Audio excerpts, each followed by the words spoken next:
చిత్తూరు జిల్లా కుప్పంలో పలు అభివృద్ధి కార్యక్రమాల్లో పాల్గొన్న ముఖ్యమంత్రి నారా చంద్రబాబు నాయుడు, గిరిజనులు చట్టాలపై అవగాహన పెంపొందించుకోవాలన్న జిల్లా న్యాయ సేవాధికార సంస్థ కార్యదర్శి ఎంఎస్ భారతి, జలధార జలహారతి కార్యక్రమం పనులను వేగంగా పూర్తి చేయాలన్న జిల్లా కలెక్టర్ సుమిత్ కుమార్, గ్రంథాలయాల అభివృద్ధికి ప్రభుత్వం ప్రాధాన్యమిస్తోందన్న ఉమ్మడి చిత్తూరు జిల్లా గ్రంథాలయాల సంస్థ చైర్మన్ రెడ్డివారి గురువారెడ్డి వంటి అంశాలతో కూడిన చిత్తూరు జిల్లా సమాచార లేఖను ఇప్పుడు విందాం. చిత్తూరు జిల్లా కుప్పం తనకు కేవలం ఒక నియోజకవర్గం మాత్రమే కాదని, తన భావోద్వేగంతో ముడిపడిన ప్రాంతమని ముఖ్యమంత్రి నారా చంద్రబాబు నాయుడు అన్నారు. స్వర్ణ కుప్పం విజన్ 2029 లక్ష్యాల సాధన కోసం 3 రోజుల పాటు కుప్పంలోనే ఉండి అభివృద్ధి కార్యక్రమాలను సమీక్షించారు. గుడిపల్లి మండలం పొగురుపల్లి పారిశ్రామిక ప్రాంతంలో నిర్వహించిన పరిశ్రమల ప్రారంభోత్సవాలు, శంకుస్థాపనలు, పెట్టుబడి ఒప్పందాల కార్యక్రమాల్లో ముఖ్యమంత్రి పాల్గొన్నారు. ఈ సందర్భంగా ఆయన మాట్లాడుతూ, కుప్పంలో 9,322 కోట్ల రూపాయల పెట్టుబడులతో 27 పరిశ్రమల ఏర్పాటు కానున్నాయని, వీటి ద్వారా సుమారు 39,000 మందికి ప్రత్యక్ష ఉపాధి లభించనుందని తెలిపారు. ఒక కుటుంబం ఒక పారిశ్రామికవేత్త కార్యక్రమాన్ని కుప్పం నుంచే ప్రారంభిస్తున్నట్లు ప్రకటించారు. గుడిపల్లి మండలం నల్లగంపల్లి గ్రామంలో ఏర్పాటు చేసిన నెట్ జీరో మోడల్ గృహాలను ముఖ్యమంత్రి పరిశీలించారు. 58,50,000 రూపాయల వ్యయంతో నిర్మించిన స్వర్ణకుప్పం ఆర్చిను 1,70,00,000 రూపాయల వ్యయంతో ఏర్పాటు చేసిన సిటీ స్కాన్ కేంద్రాన్ని ప్రారంభించారు. గుత్తారపల్లిలో 4,70,00,000 రూపాయల వ్యయంతో నిర్మించిన ఆఫీసర్స్ గెస్ట్ హౌస్ను ప్రారంభించారు. జననాయకుడు గ్రీవెన్స్ వ్యవస్థను పరిశీలించి నూతనంగా ఏర్పాటు చేసిన ఫుడ్ కోర్టును సందర్శించారు. 3 కోట్ల రూపాయల వ్యయంతో ఏర్పాటు చేసిన ఎల్పీజీ బర్నింగ్ యూనిట్ను ప్రారంభించారు. అనంతరం కుప్పం ఆర్టీసీ బస్టాండ్ ప్రాంగణంలో 117 కోట్ల రూపాయల వ్యయంతో నిర్మించనున్న ఆధునిక బస్ స్టేషన్, డిపో నిర్మాణ పనులకు శంకుస్థాపన చేశారు. కంగుంది గ్రామంలో సుమారు 350 మంది రైతులకు భూపట్టాలను పంపిణీ చేశారు.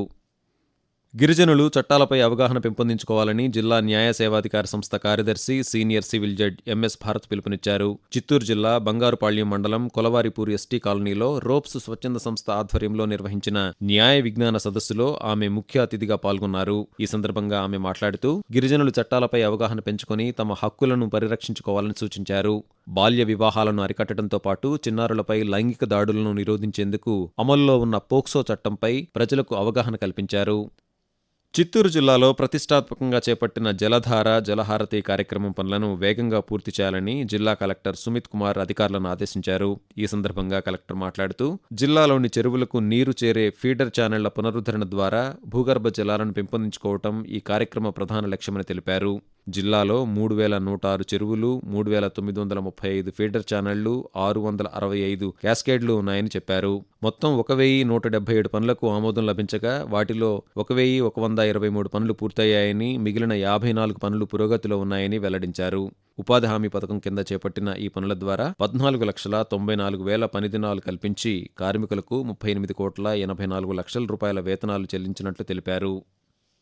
చిత్తూరు జిల్లాలో గ్రంథాలయాల అభివృద్ధికి ప్రభుత్వం ప్రాధాన్యమిస్తోందని ఉమ్మడి చిత్తూరు జిల్లా గ్రంథాలయ సంస్థ చైర్మన్ రెడ్డివారి గురువారెడ్డి తెలిపారు. ఉద్యోగుల జీతభత్యాలు, పింఛన్ల చెల్లింపులకు 8,80,00,000 రూపాయలు, గ్రంథాలయాల మరమ్మతులకు 25 లక్షల రూపాయలు, నూతన గ్రంథాలయాల భవనాల నిర్మాణానికి 3 కోట్ల రూపాయలు మంజూరు చేసినట్లు తెలిపారు.